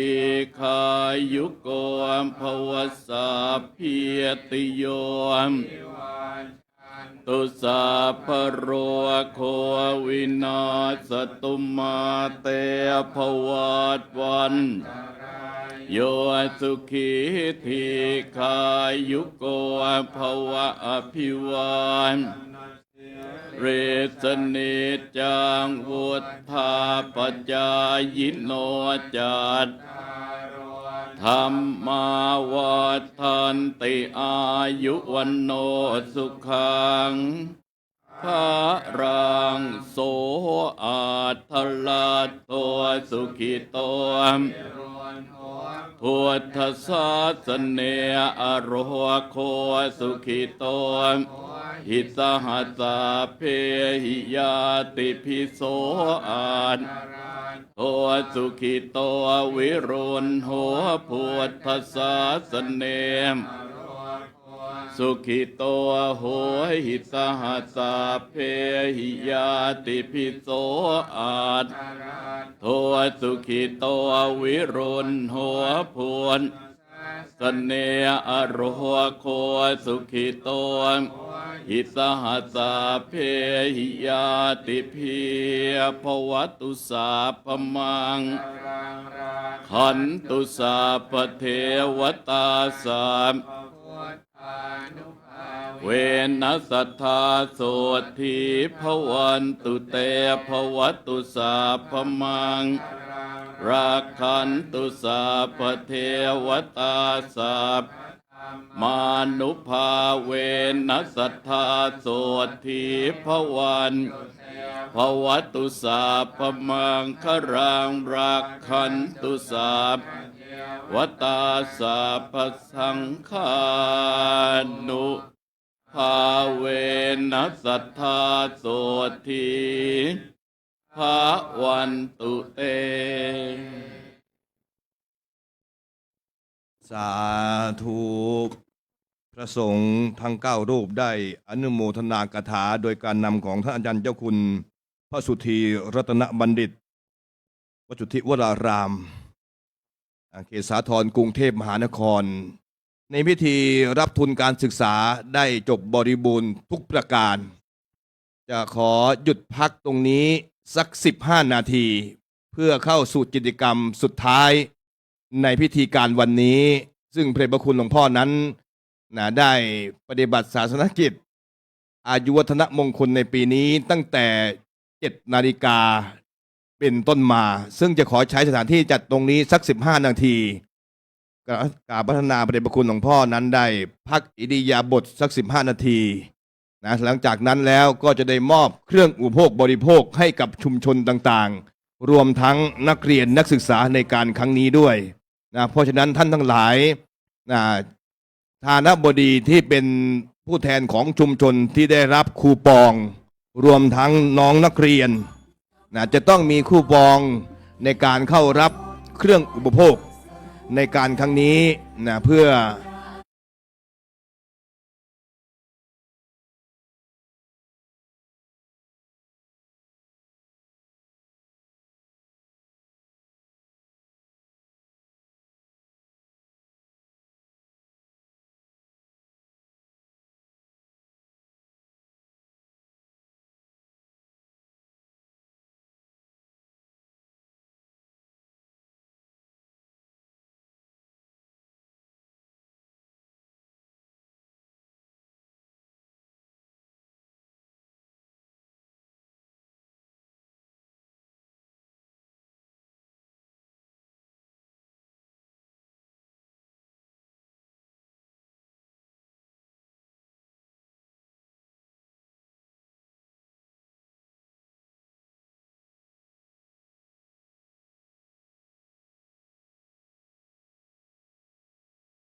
แล้วก็รับแล้วก็ออกทางขวามือ ในเมตตาพระเดชพระคุณหลวงพ่อที่บริจาคทานมอบเครื่องอุปโภคบริโภคให้กับเราทั้งหลายกับชุมชนต่างๆ ชุมชนบ้านแบบชุมชนหลังสตรีศรีโยไทย7 คนและก็ศูนย์ศึกษาพุทธศาสนาวัดจันทวาพร้อมทั้งเจ้าหน้าที่ของวัดจันทวาในการครั้งนี้ โดยปรารภถึงงานอายุวัฒนมงคลพระเดชพระคุณหลวงพ่อพระธรรมวชิระโมลีเพื่อให้เกิดพลังบวรวัดได้ช่วยเหลือบ้านได้ดูแลวัดได้ช่วยเหลือโรงเรียนก็ให้ความเคารพอุปถัมภ์ทุกคนต้องมีคูปองต้องมีคูปอง ถ้าไม่มีคูปองก็ต้องขออภัยเดี๋ยวเอาไว้ท้ายๆเจ้าหน้าที่ของวัดจันทวาก็ได้เข้ารับในการครั้งนี้ด้วยกัน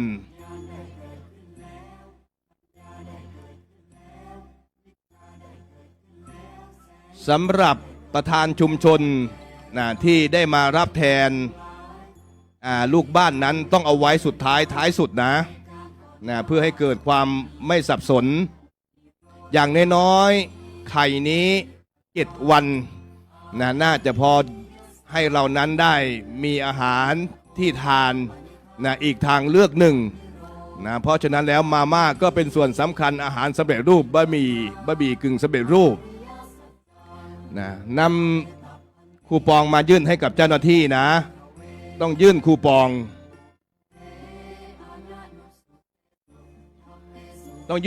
ให้กับเจ้าหน้าที่ด้วยนะ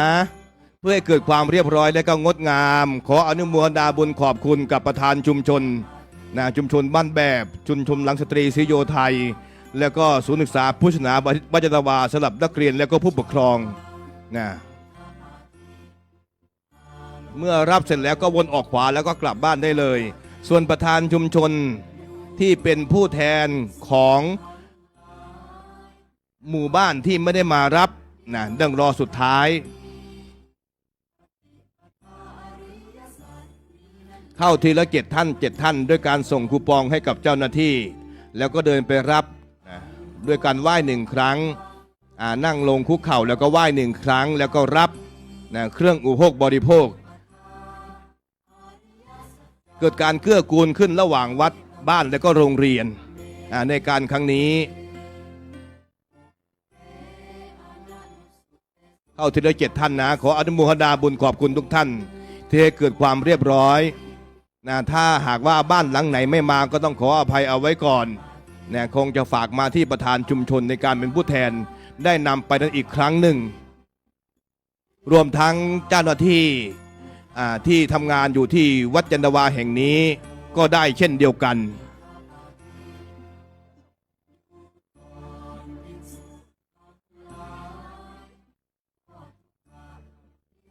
เมื่อรับเสร็จก็กลับบ้านได้เลยขออนุโมทนาบุญขอบคุณทุกท่านที่วันนี้ได้มาสร้างมหาทานบารมีถวายพระเดชพระคุณหลวงพ่ออายุวัฒนมงคล77 ปีเกิดการช่วยเหลือเกื้อกูลซึ่งกันและกันจึงเกิดเป็นพลังบวรในการครั้งนี้อีกอย่างหนึ่งในการมอบเครื่องอุปโภคบริโภคในการครั้งนี้เพื่อเป็นการสนองงานเจ้าประคุณสมเด็จพระมหาธีราจารย์กรรมการมหาเถรสมาคมเจ้าคณะใหญ่หัวเหนือเจ้าอาวาสวัดพระเจตุพนนิมนต์มังคลารามในการครั้งนี้ด้วยจึงได้จัดพิธีในการครั้งนี้ในการมอบเครื่องอุปโภคบริโภคเพื่อให้เป็นทานแก่ชุมชนต่างๆที่อยู่ใกล้วัดจันทวา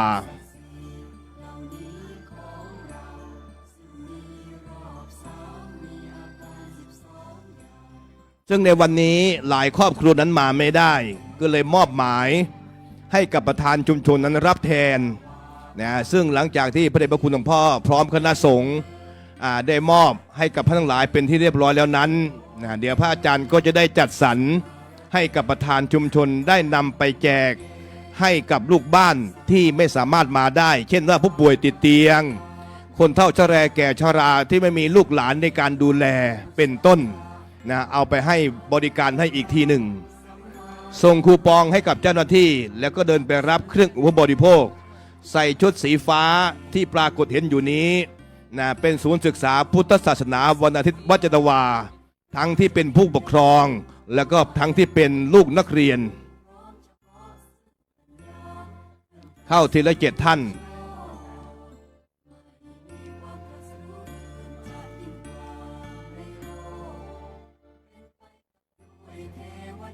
นะก็เกิดความเรียบร้อยนะโดยการที่คณะกรรมการเจ้าหน้าที่นั้นได้จัดเข้าทีละ7 ชุดนะมีคูปองส่งยื่นให้ แล้วก็เข้ารับทีละ7 คน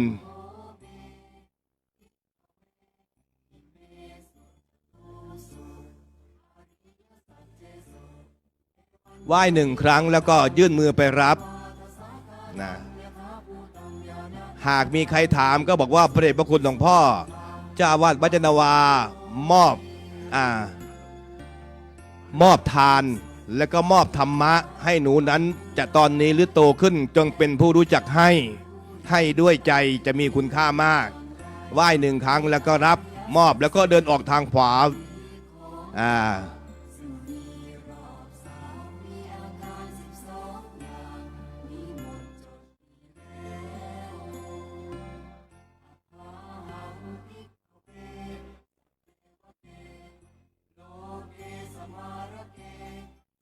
สำหรับบางท่านที่ไม่มีคูปองนะแต่ได้มาร่วมงานในพิธีของวัดจันทวาในการครั้งนี้นะเดี๋ยวสักครู่จะพิจารณาให้ตามสมควรนะเพื่อที่จะได้เป็นแรงใจให้กับท่านทั้งหลายอย่างน้อยๆจะได้เห็นในเมตตาพระเดชพระคุณหลวงพ่อที่มีให้กับชุมชนเพื่อช่วยเหลือและก็แบ่งปันเกื้อกูลซึ่งกันและกันโดยฐานะบดีแต่ละท่านได้ร่วมปัจจัยในการครั้งนี้คนละเล็กคนละน้อย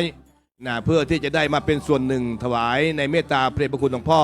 ให้มีสุขภาพพระนามัยที่เข้มแข็งแข็งแรงเป็นร่มโพใบใหญ่เป็นร่มไทรใบหนาให้เป็นที่พึ่งพาของศิษยานุศิษย์ทั้งพระภิกษุสามเณรแล้วก็คฤหัสถ์ญาติโยมหมดหรือยังใกล้จะหมดแล้วเชิญนะเพราะว่าบางคนเป็นผู้ป่วยติดเตียงมาไม่ได้บางคนไม่มีลูกหลานดูแลก็ให้ประธานชุมชนนำไปแจกอีกครั้งหนึ่งซึ่งกระผมอัตมาภาพนั้นจะได้จัดสรรให้กับประธานชุมชนไปให้เกิดความเหมาะสมนะก็ขออนุโมทนาบุญขอบคุณท่านทั้งหลายที่ได้มาร่วมในการสร้างมหาทานบารมีในการครั้งนี้ถวายพระเดชพระคุณหลวงพ่อนะที่ครบ77 ปี